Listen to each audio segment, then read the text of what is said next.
So here we are, my attempt to try to measure the speed of racism.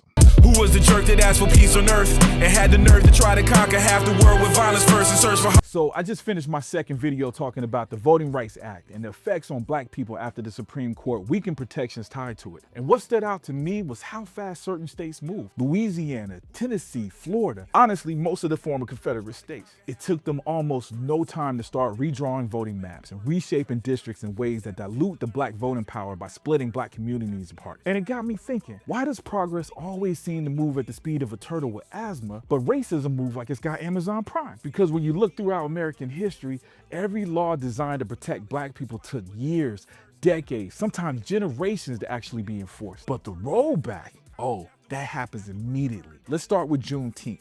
Enslaved people in Texas didn't even learn they were free until 2 years after emancipation. 2 years. Imagine being legally free and nobody bothers to tell you for 2 years. That's what Juneteenth celebrates. Well, for now, because apparently even teaching history got put on an endangered species list. But that's another conversation. School desegregation was ruled unconstitutional by the Supreme Court in 1954, but meaningful integration didn't really begin until years later, especially after the Civil Rights Act of 1964. The 15th Amendment gave black men the right to vote in 1870, and almost immediately states created literacy tests, poll taxes, intimidation tactics, and grandfather clauses. Basically an entire downloadable expansion pack for racism. It took the Voting Rights Act of 1965 to seriously challenge those systems. That's 95 years. 95 years between you technically have rights and you might actually be allowed to use them now. And even after that, the law had to be updated again and again in 1970, 1975, and 1982, because every time racism got patched out, somebody released a new version. The Civil Rights Act of 1964, businesses resisted it for years. The Fair Housing Act of 1968, decades of redlining and discrimination continued after the law passed. Title IX in 1972 expanded gender equality in education and schools, still dragged their feet for years implementing it. Even interracial marriages. The Supreme Court ruled bans on interracial marriages unconstitutional in 1967. But socially, a lot of couples still hid their relationships because harassment and threats didn't magically disappear with a court ruling. See?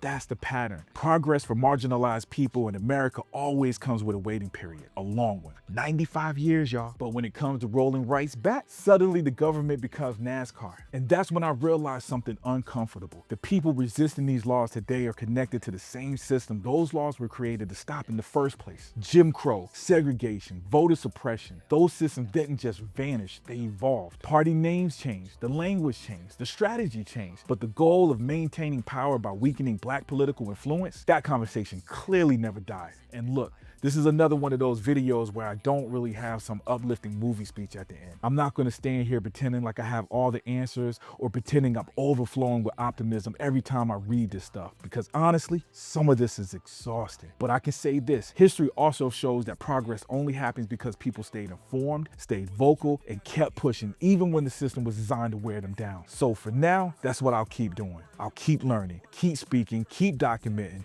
because if history teaches us anything, is that silence has never been on our side. So, see something, say something. So now you see, when you see me, I am free. You ask me if that freedom makes me sound better on peace. I guess it's wins, but wife and kids is what makes me complete. Yes, it's calm before the storm, but the storm's absorbed by my peace.